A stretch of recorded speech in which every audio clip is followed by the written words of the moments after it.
If you are strong enough and in the mental space, open up a conversation with your followers because they may need support during this time. You're listening to the Warrior Rulebook Podcast with me, Monique Harmon. I love helping people express themselves, protect their peace, and be confident in being them. You may also know me as Pretty Nikki, who started her online journey as a modest fashion blogger. Now I'm an entrepreneur. You'll see through my experiences and the experiences of others that change is possible, improvement is tasty, and meaningful connection is transformational. Come on, share your story with me.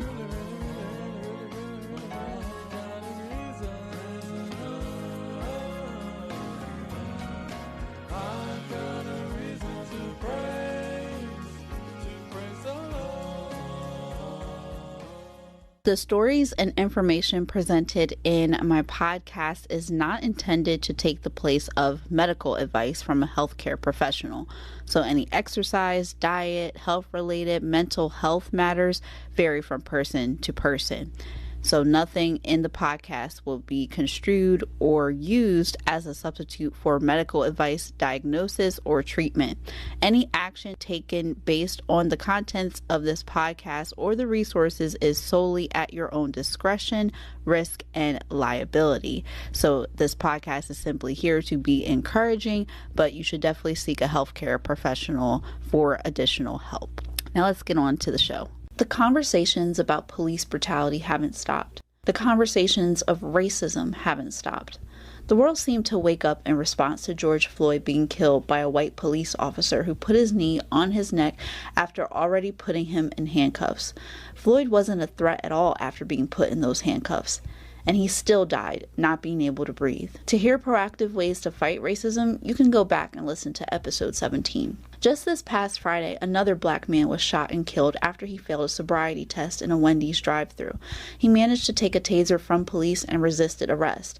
He was still gunned down. These past 2 weeks have been especially hard. I haven't lost anyone close to me who was murdered at the hands of police, but with each passing day, it can easily be someone I know. It can easily be me. It's not only depressing, but it's scary. And it's exhausting trying to keep my online community updated, but it feels like it's the right thing to do. Social media has been playing a huge role in keeping people informed about what's going on with the Black Lives Matter movement. Everyone doesn't watch the news, and so the first violent image someone may see for the day may be through Facebook, Instagram, or Twitter. Back in the day when our parents and their parents were growing up, they didn't have social media to spread news or be informed. If you lived during that time period, you had to pick up a phone and call someone to tell them. I read this article by Wired.com, which talked about how people in the 1960s in the Deep South had to call the number for the wide area telephone service, which would connect you directly to an organization you desired to reach with a civil rights worker who could write a report based on what you said. Then they would get it to the media, who would put it on the news. It was also sent out to lawyers and other friends of the movement. That's how news spread. Nowadays, practically everything is digital, and so controversies, political content, and social injustice proof spreads like wildfire online. Before you share a post or post something yourself having to do with a social issue, understanding how to use social media as a tool to fight social injustice is the first step to communicating effectively and accurately on these social apps. But this also requires having enough stamina to navigate it as well. So here are some important things to note while getting through this time. So the first thing I want to say about navigating through these issues on social media is that you have to be very careful about what you say. Not only will you hurt other people's feelings if you say the wrong thing, but even if you delete something that is later perceived as hurtful, people can find out what you said pretty easily. People still can screenshot things, and people have lost jobs based on what they said online. People have lost friends and families because of what they said. So this is why it's really important to really measure your words. Maybe if you're angry, have time go past and see if you're still angry about that thing, or see if those words are something that you really want to just be like spread, because once you do post it, it will be spread everywhere. So you want to be very mindful of what you're saying. And so, for example, people with white privilege, you should recognize it and be mindful of what you say in response to seeing a Black Lives Matter post. And for people who don't have that privilege, don't attack white people, because it'll just be the same thing. It'll just begin another war that isn't needed. Attack the problem and offer solutions. Don't misconstrue what I'm saying now. Talking about white privilege and asking white people to educate themselves and stand with you is not attacking them. I'm talking about some of the people that are in the minority who just call these people names or actually hate them as a whole, when not every white person participates or believes in white supremacy. So the next thing that you need to understand is that many people use social media to bring about awareness. So, people that want to start something, or they want to share news, or even people that start rumors and things like that, they know a lot of people consume content on social media. So what do? They make an engaging post. They might share a photo or a video or something like that, just to be like, hey, this is what's happening. And so when this happens in relation to social injustices, it's kind of like a battle cry. Like, we need to rally everyone. We need to have everyone understand what's going on so they can be part of the solution and bring about awareness. Like, even before this was happening, I didn't know the power of petitions.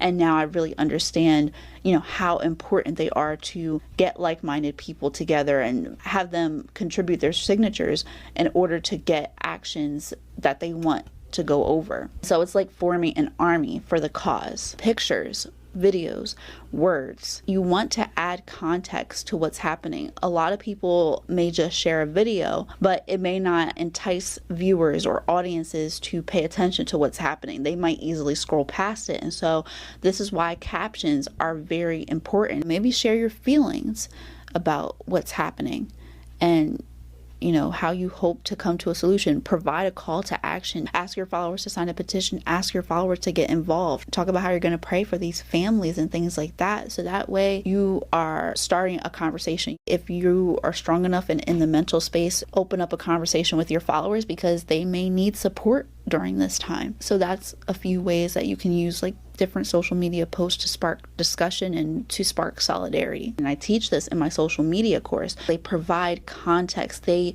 allow the people to put themselves even in the situation. It also allows people to understand the timeline of everything happening. So they're able to feel it more if they see the words that's underlined with it. And now, along with this, you want to make sure that if you do see a video or you do see a photo or anything having to do with a social injustice such as racism, you want to make sure that you fact check everything, because some things can be mistaken for memes or taken out of context to make it seem like it happened today when it happened 3 years ago or 5 years ago. And it's not to say that it's not important, but planning that in the minds of people like that, oh, this just happened recently, that can severely damage people, because if they're seeing or reading that something has been happening continuously, every day, or really close to each other, that starts to mess with the psyche of people's minds. And so you want to make sure that you're providing context. So yes, even if something happened years ago, it's not to say that it's not relevant now, but it's really important to make sure that you are putting out accurate information.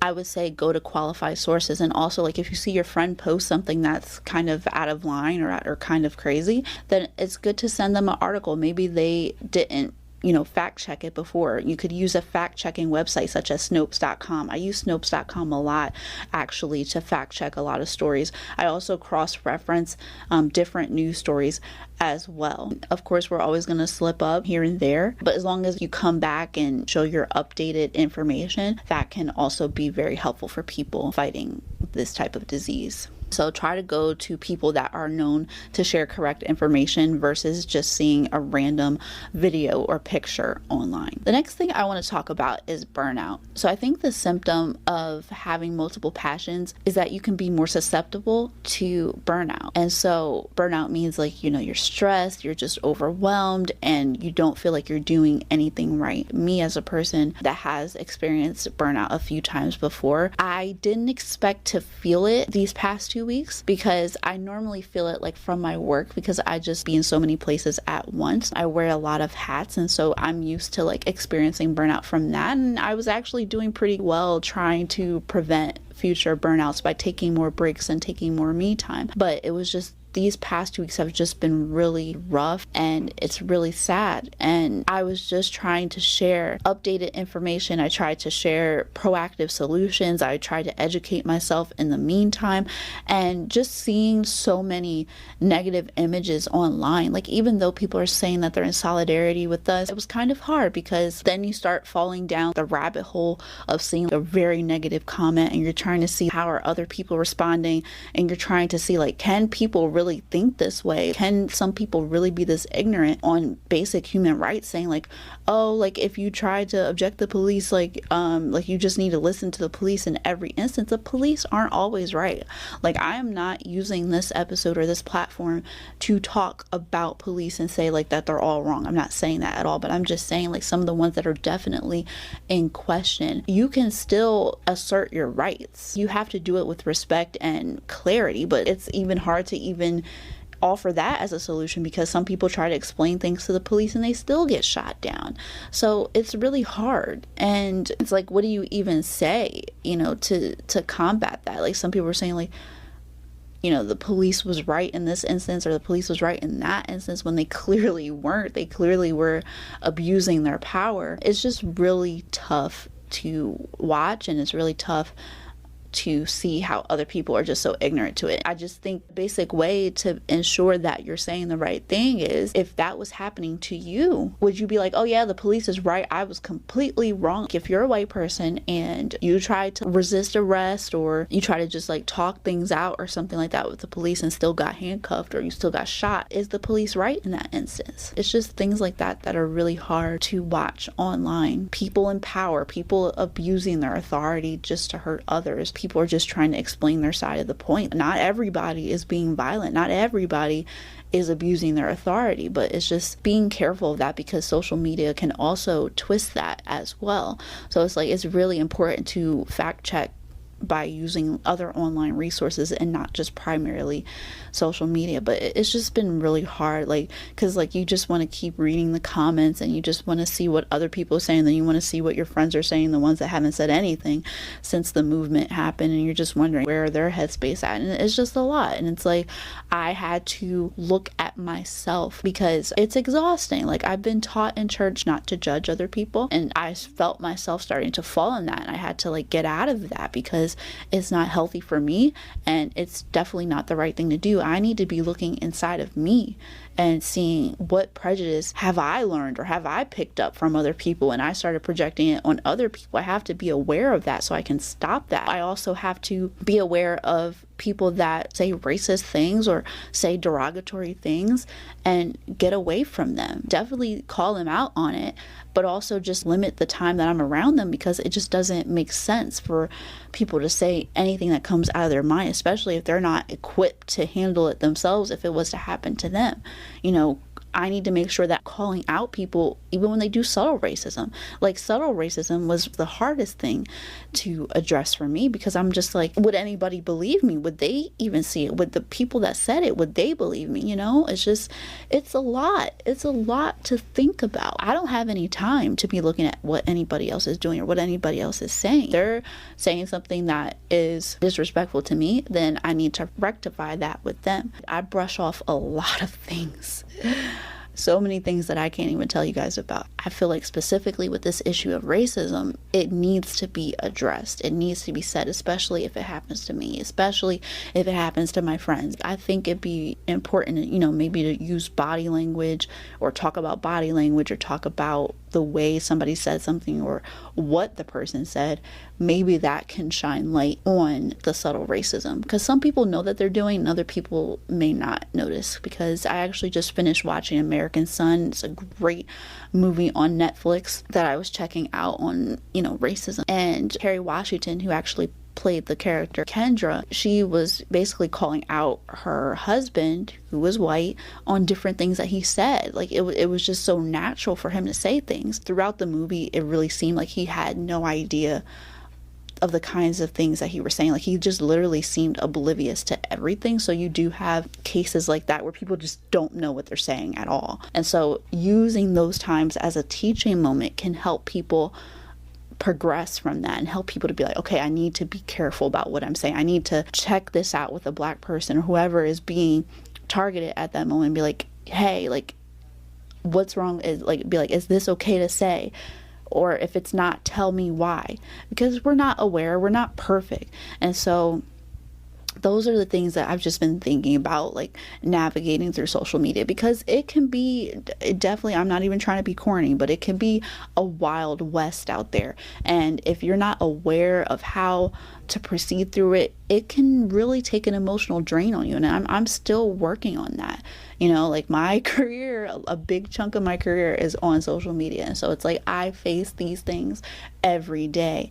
And so I'm trying to still work through it. But I hope that this episode is a comfort to anyone else that may have gone through this. And if you haven't gone through it, then knowing this can prevent you from going through the different types of things like this online. I want to also say, after you've done all of this, after you found out how to use your voice on social media, you also want to make sure that you step away from social media.